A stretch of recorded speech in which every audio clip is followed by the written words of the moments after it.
Мынакей эт алып келгенде биз эттерди алабыз. Мынакей бул шорполук кошо тургандар бардыгы. Шорпого биз эти жок кошобуз, майы жок кошобуз, анткени май эч ким жебейт, терип салат. Ошол үчүн ушундай алабыз. Анан мындай майлары барларына өзүнчө бөлөбүз дагы. Буларды болсо мынтип фаршка туурайбыз. Манты, самсыга колдонгонго деп. Ушундай. Анан мынтип бөлүп коебуз.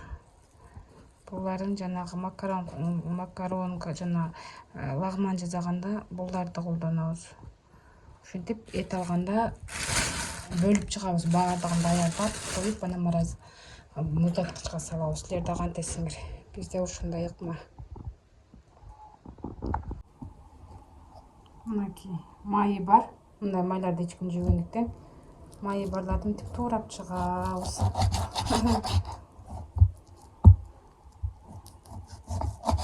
Майды эч ким жебейт да. Анан ошон үчүн буларды өзүнчө туурап, майдалап эмеге салабыз. Лагманга колдонобуз. Ой, мантыга.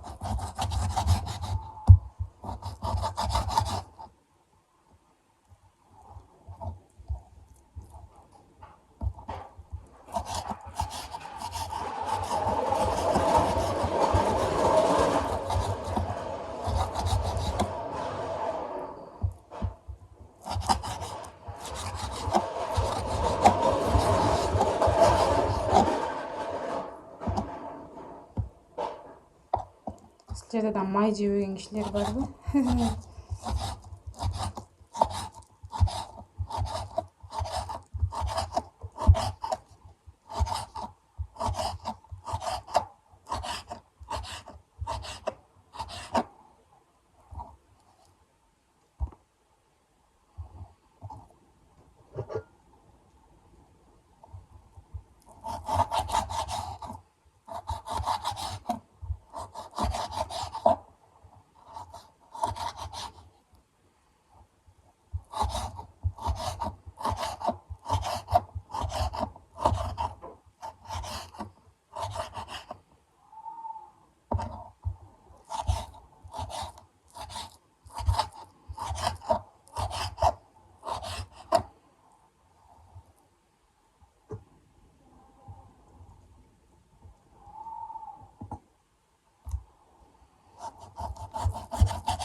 Фаршым даяр болду.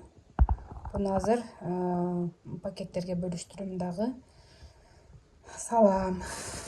Күнүмдүк тамакка окшоп турган эт. Мынтип мындай алып туурап койдук. Май көп жок бул жакта. Кени майды эч ким жебейт, терип салат.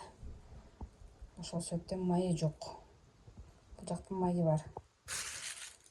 Анан мынтип салып коебуз. Бул кайнатма тамактарга кошобуз.